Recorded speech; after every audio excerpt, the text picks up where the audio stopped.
Today I'm making Hermits, a very old-fashioned, old recipe that's been around a long time. I wanted to elevate it, and I think I've done just that. Let's get started. We have 8 tablespoons of butter on a medium-low heat, 113 grams. We are going to brown this butter. This is a cup of raisins, about 153 grams, depending on your raisins. We're going to put it in the food processor. And then I have 2 tablespoons of crystallized ginger, finely chopped. So it's as fine as I decided to take it. And we're going to put that in here as well. And that is about 18.5 grams of ginger, or I started off with about 4 pieces of this size of the crystallized ginger. So we're going to put the top back on the food processor, and we're going to pulse this a little bit until it mushes up. Technical term. Okay, so what we're trying to do is turn this into a paste with just, that's perfect. That looks absolutely perfect. And we are going to take our bowl and scrape, whoops, goodness gracious. We're going to take our bowl, a large bowl, and scrape this mixture we just made out into the pan. That looks excellent. Okay, so the next thing we're going to do is mix, let's see, 2 cups of flour, 283 grams, a half a teaspoon of baking soda, 2.8 grams, and a half a teaspoon of salt, which is 7 grams. So we'll put that in there. Whisk this together. And what we're looking for here is going to be a brown, nutty color. So many years ago, Fanny Farmer put a recipe for hermits in, and I found that while searching around for recipes for these hermits. And it was so simple. It was such a simple recipe. I can put it in the community page at some point. And I thought that I would try to elevate these just a bit today. Here, the bubbles it's getting browner, and the bubbles are just, they look perfect. You just keep swirling that so the whole thing gets, but you can see some brown starting to develop there.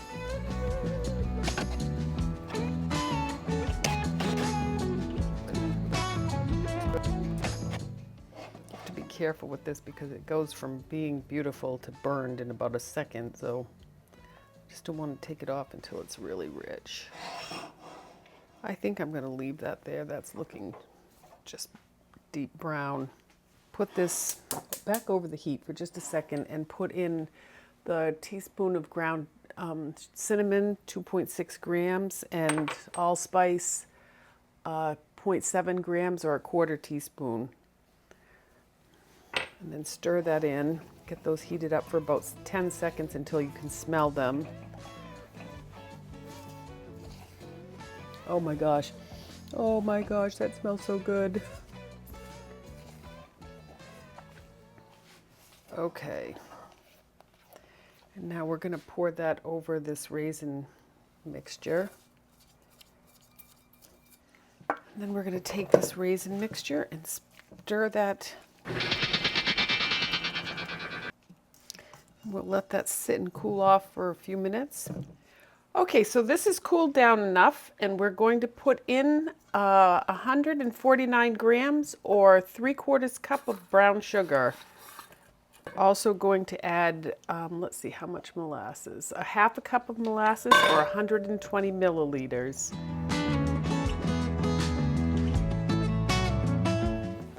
And then we're going to put our eggs in. I'm just going to mix them up a little bit more. That's 2 large eggs, sorry about that, 2 large eggs. And then we're going to stir this up together.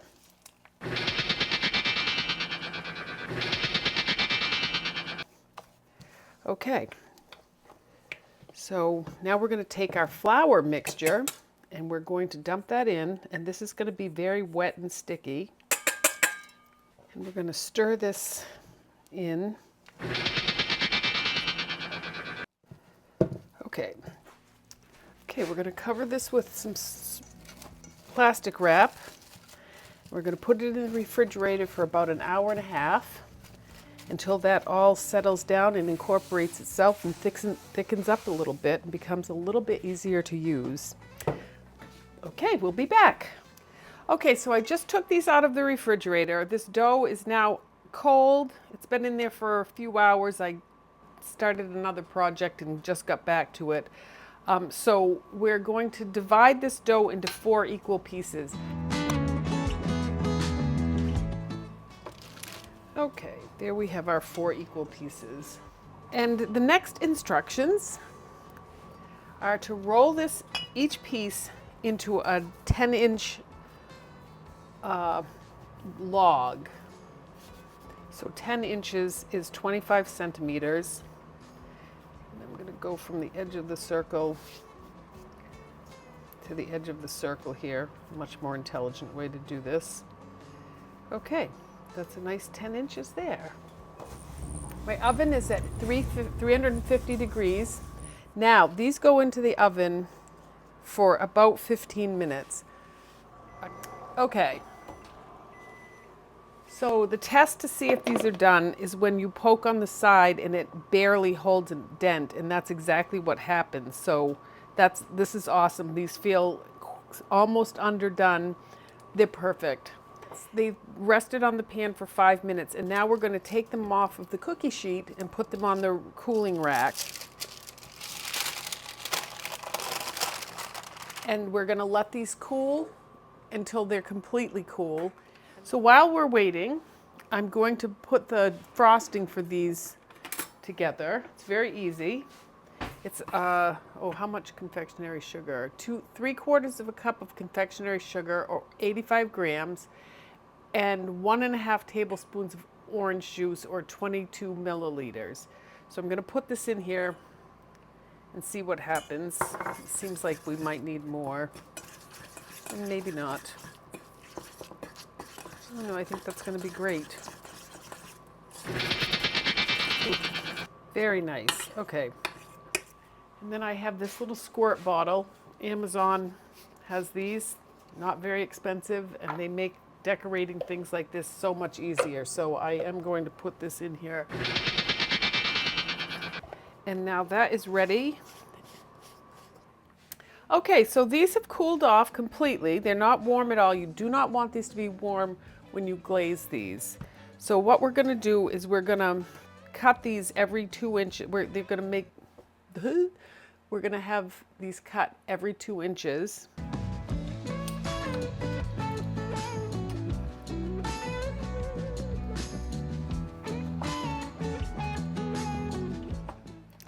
That one, just cut that off if we want to make it. We'll chew on that later. So you cut these like this.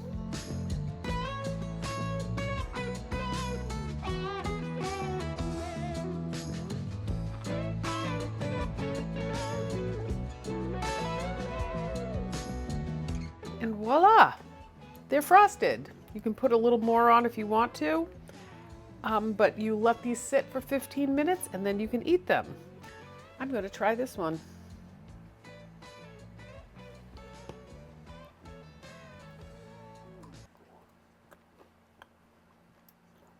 Oh, that is delicious. That just brings back childhood memories. And that orange flavor in the confectionery sugar is divine. Oh, they're so good. They're tender inside, crunchy on the outside. They're just delicious. Old-fashioned Hermits with a twist. Thank you.